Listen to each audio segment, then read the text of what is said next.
पिता रामचंद्र स्वामी रामोहत सखा रामचंद्र मनोजवं मारुतुल्यवेगं बुद्धिमतां वरिष्ठं वातावनं मानरयुतमोक्षं श्रीरामदूतं शरणं प्रपद्ये। कृष्णाय वासुदेवाय हरये परमात्मने प्रणतक्लेशनाशाय गोविन्दाय नमो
संसार सब दुखिया रहे न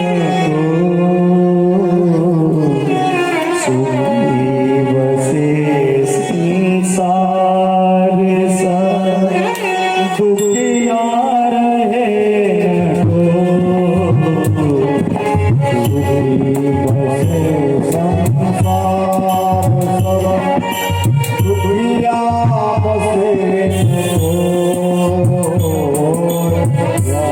अभिलाषा हम सबकी भगवन पूरी हो अभिलाषा हम सबकी भगवन पूरी हो पाप से हमें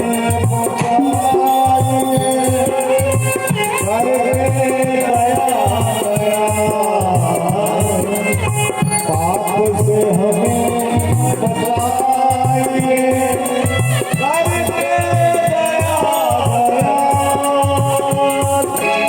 अपना भक्त बनाइए सबको करो अपना भक्त बनाइए सबको करो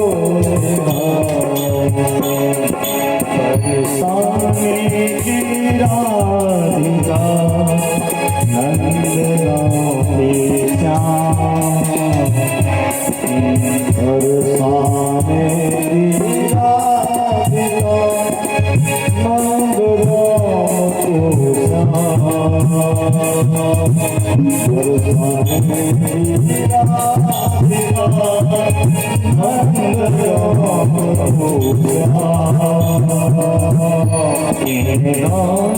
के चरण करूं मैं प्रणाम इन दोनों के चरण में करूं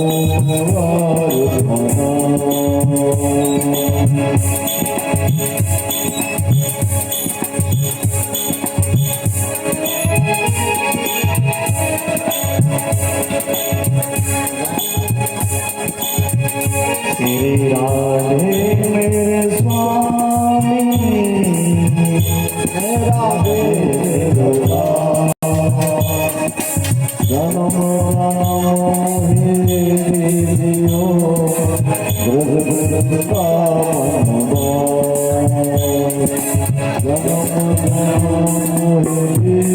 दियो ब्रज राधे कृष्णा कृष्णा कृष्णा राधे राधे राधे राधे श्यामा राधे श्यामा श्यामा राधे राधे राधे कृष्णा राधे कृष्णा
भागवत जी के चरणों में नमन करते हुए कृष्ण कन्हैया के आश्रय लेते हुए किशोरी श्री राधा रानी के चरणों में कोटि कोटि वंदन तथा पंडाल में बैठी हुई समस्त माता बहन संतगण वैष्णवगण सभी को व्यास से साधुवाद धन्यवाद। कथा का विश्राम दिवस आज है। ऐसे लगता है जो कथा की अभी विश्राम नहीं हुई, लेकिन आप लोग पहले से ही विश्राम में बैठ चुके हैं। ऐसे प्यारे शांत मत हो, अभी विश्राम में समय है। अपने में रंग लो ठाकुर जी के प्रति।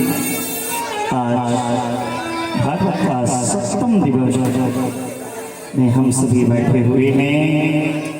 कथा का अंतिम दिन आज हम लोग श्रवण करेंगे।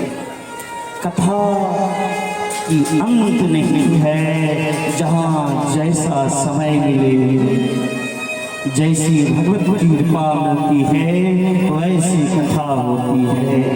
इसीलिए तो वो स्वामी बाबा ने कहा, हरि अनंत हरि कथा अनंता, काई सुनहि बहु विधि सब संता। इनकी कथा की अंत नहीं है, ना क्षमा है। जहाँ जैसी समय है वैसी कथा करनी चाहिए। तो कल हम सभी रुक्मणी विवाह महोत्सव का आनंद उठाया। भगवान श्री कृष्ण का पहला विवाह रुक्मणी जी के साथ हुआ,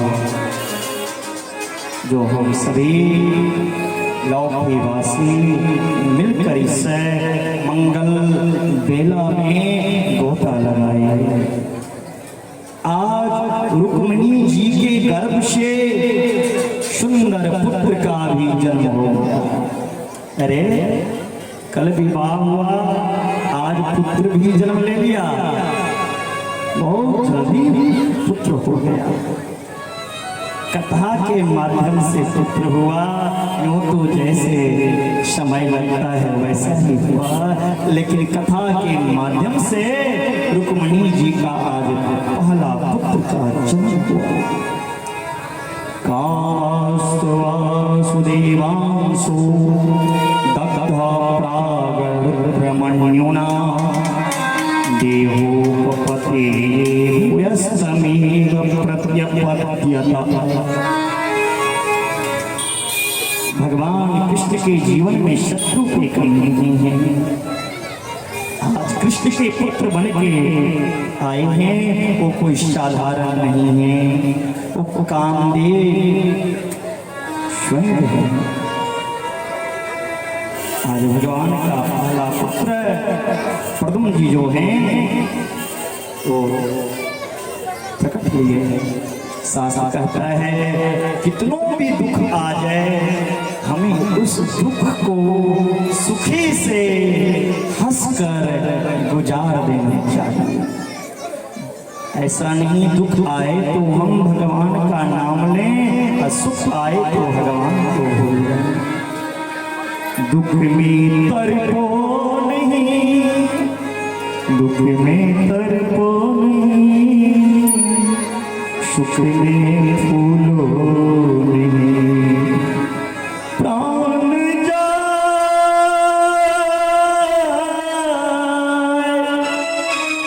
प्राण जाए,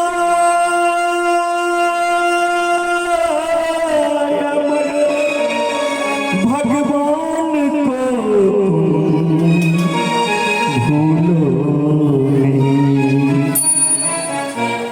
बेशक चली जाए लेकिन उस गोविंद को मत भूलो।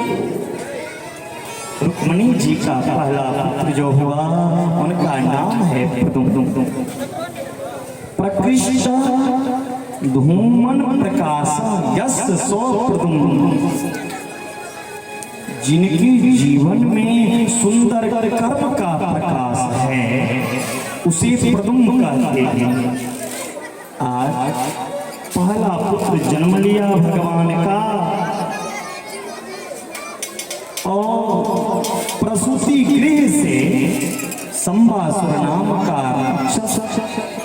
चुरा करके लेकर चला गया और भगवान के पुत्र को चुरा करके समुद्र में फेंक दिया।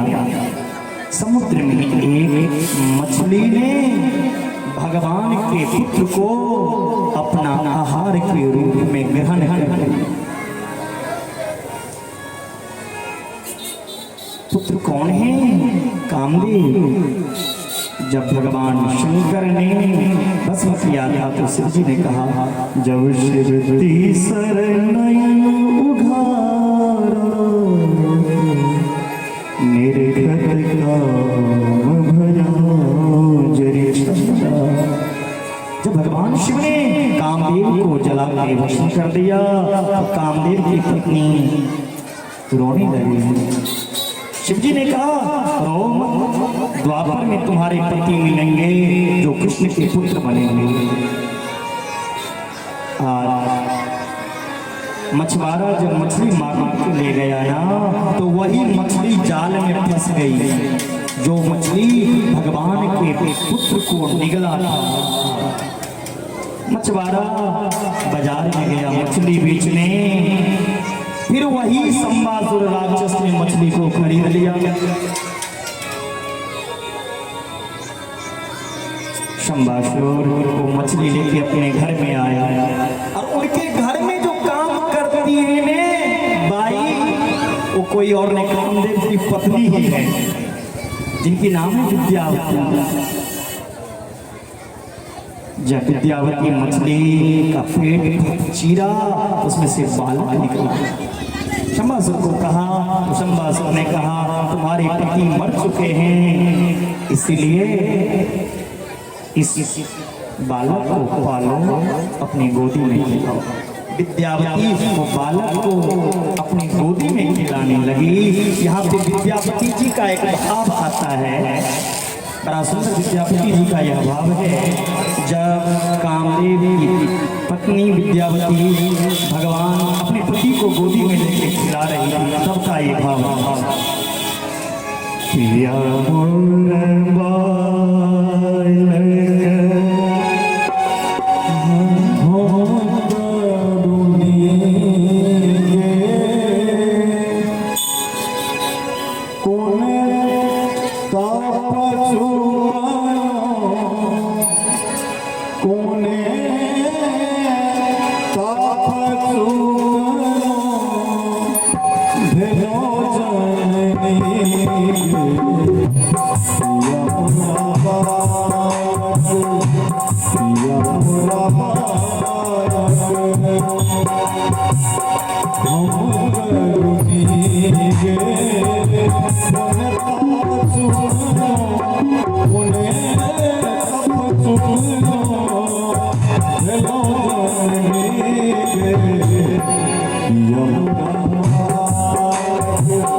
गोदी में अपने पति को लेके विद्यावती खिला रही हैं। उनको पता नहीं जो मेरे गोदी में जो बालक है ना वो मेरे पति हैं।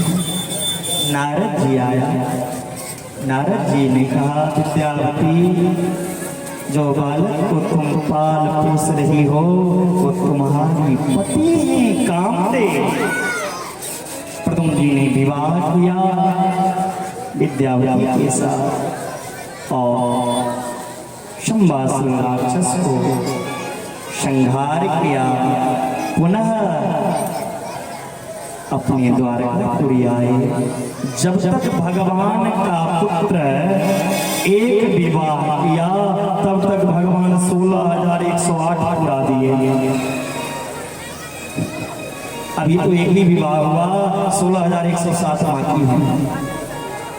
भगवान का दूसरा विवाह भालू के बेटी जामवती के साथ हुआ। जामवती जी के बेटी जामवती के साथ परीक्षित ने पूछा गुरुवर भालू के बेटी के साथ भगवान का विवाह कैसे हुआ जरा बताएं। सुखदेव जी महाराज ने वर्णन किया द्वारका में एक राजा है जिन राजा का नाम है सत्यराजीत। बड़ा प्रतापी थे। उनके पास एक मणि था जो मणि को 10 घंटा पूजा करने से 2 कुंटल सोना रोज निकलता था। एक दिन वो सत्यराजीत राजा मणि को गले में धारण करके कृष्ण के सभा में पहुंचे। भगवान कृष्ण ने कहा सत्यराजीत तुम्हारा छोटा सा परिवार है और मणि सोना इसमें से 2 किलो कुंटल निकलता है, क्या करोगे मुझे दे दो। सत्यराजीत ने भगवान की सभा से उठ के भाग गए और भाग करके घर आ गए। मणि को उतार करके खुट्टी पे टांग दी। सत्यराजीत का भाई प्रसेन ने देखा। प्रसेन मणि को धारण कर लिया, जंगल में गया। जंगल में एक सिंह के द्वारा प्रसेन जी का मृत्यु हुआ। उधर से जामुन जी आ रहे थे, सिंह को मारकर वो मणि अपने पास ले लिया और अपनी पुत्री जामवती जी को दे दी। भगवान के ऊपर कलंक लग गया। जो कृष्ण ने मांगा था मुझसे मंगनी मैंने मना कर दी। हो सकता है कृष्ण ने मेरा मणि को चुरा लिया, मेरा भाई को मारा। मानोहा इस दुनिया में काजल से भी बड़ी बड़ी काली है ना तो कलंक की काली है। काजल की काली मिट सकती है, हट सकती है, लेकिन जिनके ऊपर एक बार कलंक की काली लग जाए तो कभी ना धुल सकती है ना मिट सकती है। भगवान के ऊपर कलंक लग गया। भगवान मणि के छानबीन की जामवती जी के पास पहुंच गए। गुफा में जामवती जी के साथ युद्ध हुआ। जामवती जी समझ गए मुझे हराने वाले इस दुनिया में कोई नहीं था, ये मेरे नारायण हैं। भगवान ने कहा ये मणि भी ले लो और मेरी पुत्री को भी ले लो। तो जामवती जी के साथ भगवान का दूसरा विवाह हुआ और भगवान ने वो मणि लेकर सत्यराजीत राजा ने मणि ले ली और मणि लेकर के कहा प्रभु ये मणि भी ले लो और मेरी पुत्री से विवाह भी कर लो। सत्यभामा के साथ भगवान का तीसरा विवाह। फिर भगवान का विवाह सूर्य की बेटी यमराज की बहन जमुना जिसे कालिंदी कहते हैं उनके साथ। भगवान का 5वां विवाह मित्रविंदा के साथ। भगवान का 6ठा विवाह सत्या के साथ हुआ। नवजीत नगजित नाम का राजा था, उन्होंने प्रण ठाना जो 7 बैल को एक साथ नाक में नकेल दे नथ दे उन्हीं के साथ अपनी पुत्री का विवाह। भगवान ने एक साथ 7 को बैल को नाथ दिए और सत्या के साथ 6वां विवाह, 7वां विवाह भगवान का भद्रा के साथ हुआ, 8वां विवाह लक्ष्मणा के साथ। अभी तो 8वीं विवाह हुआ, अभी तो 16,100 बाकी है। ओए जाओ यहाँ से जाओ।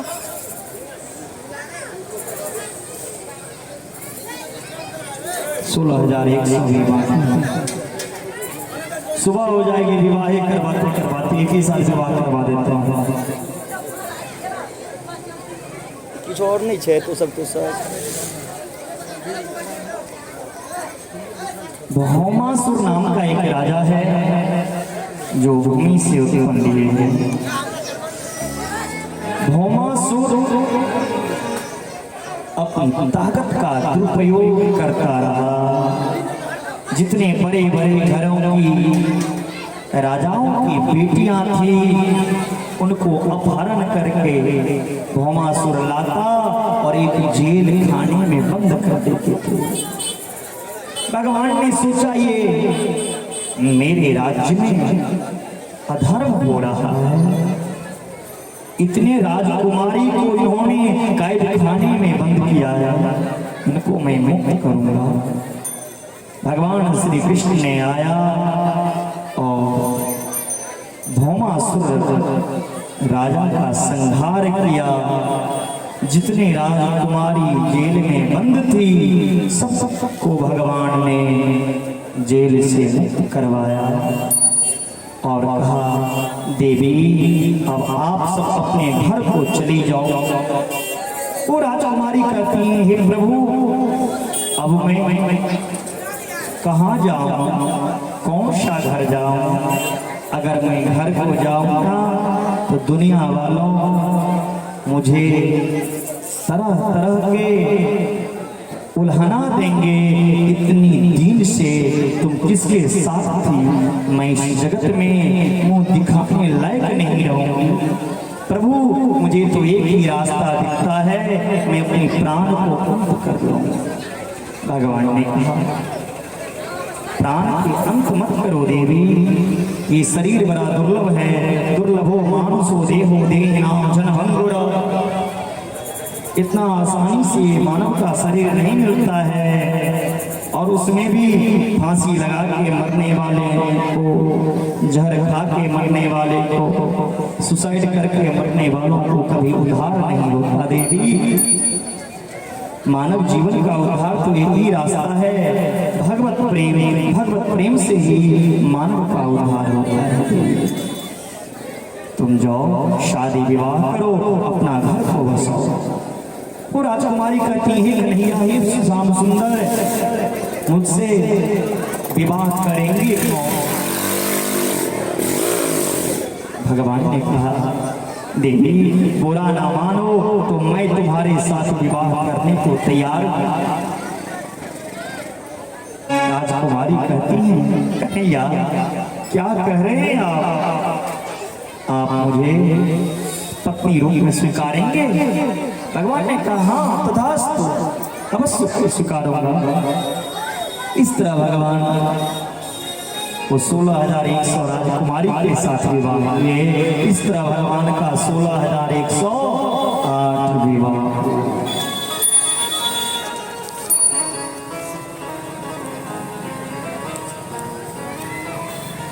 भगवान की जितनी भी पत्नी हैं 16,108, तो कोई न कोई तो लड़ाई करती होगी कभी ना कभी। हम लोग 4 भाई रहते हैं तो तुरंत अलग हो जाते हैं, घर में एकता नहीं रहता। अब भगवान के घर में 16,108 क्या हो रहा है?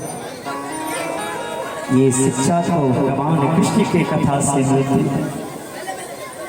जिनके घर में 16,108 पत्नी होने के बाद भी जरा सा भी हल्ला शादी विवाद नहीं हुआ और हम लोग तो 4 भाई रहते हैं। अरे रोज घर में लड़ाई झगड़ा शुरू हो जाती है रे मानव। भगवान की 16,108 पत्नी में रूठने के काम कौन करती थी पता है? सत्यभामा। क्यों? सत्यभामा की तरफ से दहेज मिला था। दहेज में क्या? मनी। इसीलिए संभल जाओ, अभी भी संभलने का समय है। जो अपने बेटे की विवाह करना चाहते हो तो दहेज मुक्त विवाह करो। अगर दहेज लिया ना तो घर में हंडी फूटना शुरू हो जाएगी बहू आते ही। जो बेटे का कीमत लेता ना वो पिता नहीं, वो विक्रेता, वो व्यापारी का काम है। पहले दिन की कथा में बताया था दूध और पुत्र बेचने की चीज नहीं होता, उसे बेचो। जो माता पिता अपने बेटे को, अपने कलेजे के टुकड़े को, खून का टुकड़ा को क्षण पैसों के लिए बेच दे, अगर माता पिता के मरने के बाद वो बेटे माँ बाप के नाम से वृक्षों तक श्राद्ध करे, तब भी वो माता पिता का उद्धार नहीं होगा, वो माता पिता नरक ही जाएगी। इसीलिए अगर अपना उद्धार का रास्ता चाहते हो तो दहेज मुक्त विवाह करो। एक माँ बाप एक ही बेटे के अलावा और क्या दे सकती है? कलेजे के टुकड़ा जिसे 18 वर्ष, 20 वर्ष, 22 वर्ष तक पाल पोस करके बड़ी करती हैं, उन कलेजे के टुकड़ा को क्षण भर में दूसरों के हाथों सौंप देते हैं। तो वहां हम लोग दहेज की इच्छा रखते हैं। इससे हमसे बड़ा पापी और कोई नहीं हो सकता है। इसीलिए दहेज मत दो। देना भी पाप है, लेना भी पाप है। सत्यभामा के तरफ से मनी मिला था, इसलिए सत्यभामा बार बार रोकती थी। भगवान कृष्ण कोई काम बताता ना बोलता खुद से जाके कर लो ना, मेरे बस के ना है, नौकर लगा लो। मेरे पिताजी तो मनी दिए हैं ना, मेरे पिता के बदौलत इतने परिवार का गुजर बसर चल रहा है। लेकिन रुक्मणी जी कभी रूठी नहीं, गुस्सा नहीं हुई। पहला पत्नी थी, पहली पत्नी को रुकना चाहिए ना। कभी जरा सा भी चेहरा पे मुरझावना नहीं, गुस्सा नहीं। भगवान ने सोचा ऐसा क्या करूं जो रुक्मणी जी को गुस्सा है, कोई ऐसा लीला करूं जो रुक्मणी जी को खूब गुस्सा है। भगवान ने चुपचाप जाके अपने पलंग पे लेट गए और लेट करके मुंह को गेंद की तरह फुला लिए। रुक्मणी जी जल लेके आए, स्वामी जलपान कीजिए। भगवान कुछ नहीं बोले। रुक्मणी जी देखी प्रभु का चेहरा उदास है, लाल लाल है, क्या हो गया मेरे प्रभु? रुक्मणी जी कहती हैं, पंखा भी कर रही हैं और कहती हैं, हे श्याम सुंदर, इस दासी से कोई भूल हो गई, मुझसे कोई अपराध हो गई, आप उदास हो, नाराज दिखते हो, क्या कारण है? भगवान कुछ नहीं बोला। फिर भगवान से रुक्मणी जी पूछ रही है, बताओ मेरी प्रियतम, क्यों आप उदास हो? आप हर रोज तो हंसते आते थे, आज आप रो रहे हैं, उदास हैं, क्या कारण है? मुझसे कोई गलती हुई, मुझमें कोई कमी है? भगवान ने कहा, एक कमी होगा तब ना बताऊं, जिंदगी भर तो तुम्हें कमी ही कमी है। कितने कमियों को बताऊं, कितने अपराधों को क्षमा करूं, कितने गलती बताऊं? रुक्मणी जी कहती हैं, एक भी गलती बताओ मेरे श्याम सुंदर। प्रभु ने कहा, राजपुत्रेष्ठिता भूपेलो कपाल विभूति भी महानुभावे से मध्य रूपेता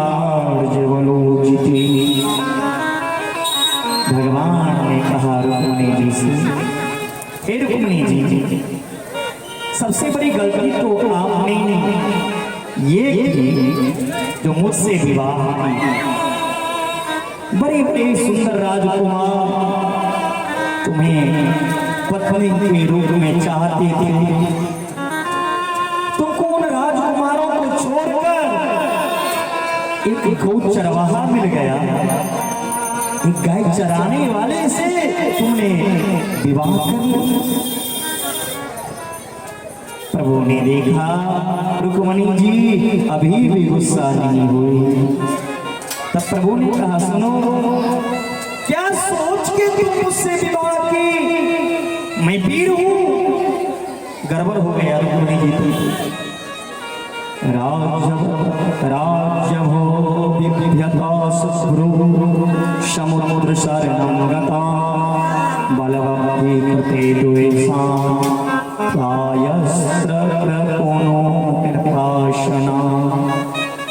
अगर आपने ये सोची हो जो मैं वीर हूं, एक वीर पति को पाया तो आपकी भूल है। मैं कोई वीर नहीं, मैं लोगों के डर से समुद्र में बसता हूँ, समुद्र में शयन करता हूँ, एक नंबर का डरपोक हूँ मैं। ऐसे पति तुमने कर लिया। तब भी रुक्मिणी ने कोई जवाब नहीं।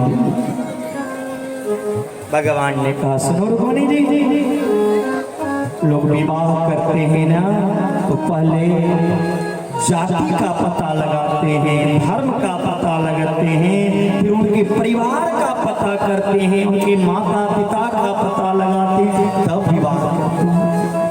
आपने ये भी नहीं देखी मैं कौन जात हूं, कौन पात हूं, किसका बेटा हूं? अरे मुझे भी नहीं पता मैं किसका बेटा हूं।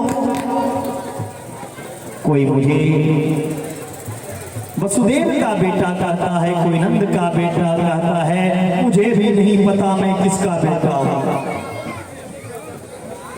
ऐसे अनाथ से तुम विवाह कर ली। तब भी रुक्मिणी जी कोई जवाब नहीं दिया। फिर भगवान ने कहा सुनो, लोग विवाह करते हैं तो थोड़ा रूपरेखा भी देखते हैं, जो दुल्हा सरकार कैसे है, दुल्हा की चेहरा कैसा है, आपने वो भी नहीं देखी। अरे आपने ये अगर सोची जो मैं सुंदर हूं तो आपकी भूल है। काहे की सुंदर? मेरा नाम है कनुआ, जन्म से काला हूं, जब से मैंने कालिया नाग से युद्ध किया और काला हो गया। एक काला से तुमने विवाह कर ली, क्या सोच विवाह? तब भी रुक्मिणी जी कोई जवाब नहीं। भगवान ने सोचा इतना कह दी तब भी कुछ नहीं बोल रही, इनके चेहरा पे हंसी है। भगवान ने कहा सुनो, अगर तुम ये सोच के विवाह की जो मेरा नाम लोग लेते हैं तो एक भी जींस पैंट वाला मेरा नाम नहीं लेता। इन सबको तंबाकू से ही फुर्सत नहीं मिलता। मेरा नाम कौन लेता है? निकम्मा लोग, जिनको दुनियादारी से कुछ मतलब नहीं, वो पूरे दिन मस्त रहते हैं और कहते हैं रघुपति राघव राजा राम पतित पावन सीताराम। संत लोग मेरा नाम लेते हैं, जोगी लोग मेरा नाम लेते हैं, भिखमंगा मेरे नाम लेते हैं, राम के नाम पे कुछ दे। ऐसे पति तुमने चाहा जो एक अच्छे आदमी मेरा नाम ना ले। तभी रुक्मिणी जी को गुस्सा नहीं। भगवान ने अब ऐसे बात कही, रुक्मिणी जी जो पंखा हक रही है ना वो गड़बड़ हो गई। भगवान ने कहा सुनो रुक्मिणी जी, अभी भी कुछ नहीं हुआ, अभी भी यहाँ से चले जाओ अपनी मायके और अपनी भाई से कहना तो तुम्हारी सगाई शिशुपाल के साथ करा दे। ये बात भगवान ने कब कहा? जब रुक्मिणी जी के 10 बेटे हो चुके थे। अब बताओ, अगर आज की माताएं को, आज कल की बहनें को शादी के 5 दिन बाद ही कह दे मैं तुम्हें नहीं चाहता, तुम किसी और से शादी कर लो, उनके कान में थप्पड़ लगाएंगी और अपने मायके चली जाएगी। पति बेचारा देखते ही रह जाएंगे। रुक्मणी जी ये बात सुनकर के तुरंत जो पंखा कर रही थी वो पंखा भी गिर गया, खुद बेहोश हो गई। भगवान उठा रहे हैं, हे भाविनी, हे रुक्मणी जी उठो। अब तो उठ ही नहीं रही है। भगवान वहां चतुर्भुज रूप का धारण किया और 2 हाथ पे रुक्मणी जी को लिए। एक हाथ से अब भगवान पंखा कर रहे हैं, इतनी देर से रुक्मणी जी कर रही थी, और एक हाथ उनके सर पे दे रहे थे, हाथ पैर दबा रहे थे होश आ जाए। बहुत देर के बाद रुक्मणी जी का होश आया। भगवान ने कहा, रुक्मणी जी माफ करना, मुझे बचपन से आदत है हंसी मजाक करने की, मैंने तो आपसे मजाक, आप बुरा मान गई। रुक्मणी जी कहते हैं, प्रभु आपने जितनी बात कही ना, आप कोई बात गलत नहीं कहा, हमारी आपकी मुमकिन कहा मैं प्रकृति से आवती एक नारी, इस प्रकृति की एक अबला नारी, और आप कहाँ इस प्रकृति के स्वामी पुराण पुरुषोत्तम श्री कृष्ण। मैं इस सृष्टि की एक अबला नारी हूँ और आप इस सृष्टि के मालिक हैं, तो हमारी आपकी मेल कहाँ? प्रभु आपने कहा जिनकी माता पिता के पिता की पता नहीं, उनसे विवाह क्यों? हे प्रभु, दुनिया के माता पिता तो आप, सब तो आपको कहते हैं, जो माता पिता तुम मेरे शरण गहो, तुम बिन और न दूजा आस करो किसी। सब तो आपको माता पिता मानते हैं, फिर आपका माता पिता दुनिया में कौन होगा? ये तो एक नाटक है। आप किसी को माँ बना लेते हो, किसी को पिता बना लेते हो, किसी को सखा बना लेते हो। हे प्रभु, आपने तीसरी बात कही, जो डरपोक से क्यों विवाह है, तो सुनो, सत्यम भयादिवगुणेभ्यो क्रमांकसेति समुद्रलम्भनमात्रात्मा नित्यं तदिन्द्रिये गुणे कृतविग्रहस्त्ववेक सेवग्निर्पतं विदोदरं नमोऽन्दम्। प्रभु आप कहते हो डरपोक अपने आप को, डरपोक आदमी नहीं जाएगा नाग पे सोने। आप 100 फन के नाग पे नहीं, 1000 फन के नाग पे सोते हैं, ये डरपोक का काम है। प्रभु आपने एक बात बहुत अच्छा कहा, काली से विवाह करो। अरे प्रियतम, काले हो तो तुम इतने कमाल किए, कहीं अगर गोरे होते, काले हो तो 16,108 फिदा हुई गई, कहीं अगर गोरे होते तो 16 का दुगुना होता या 3 गुना होता, कोई अंत नहीं। एक वृंदावन का भाव है, यदि नंदलाला होते तू लली, यदि नंदलाला होते तू लली, गले कट जाते करोड़न की। अरे श्याम सुंदर, अगर आप बेटी बन के आते ना तो करोड़ों ब्रजवासी के गला कट जाता।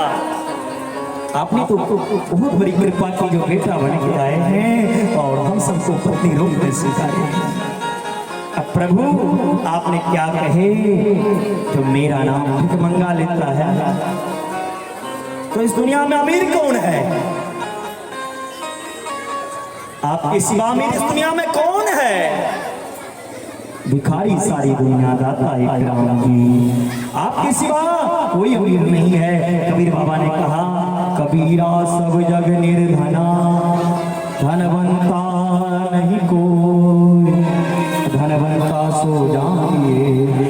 ठाकुर नाम धन हो।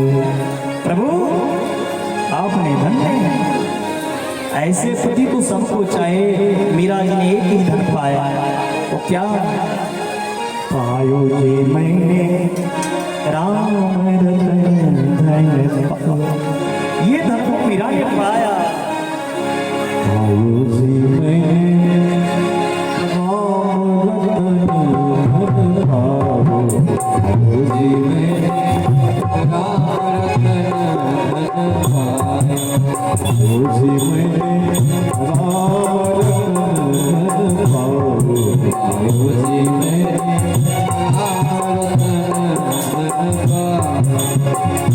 वस्तु अमोलिक दिन मेरे सद्गुरु, वस्तु अमोलिक दिन मेरे सद्गुरु, वस्तु अमोलिक दिन मेरे सद्गुरु, वस्तु अमोलिक दिन मेरे सद्गुरु, कृपा करी अपनाओ जी में, कृपा करी अपनाओ जी में।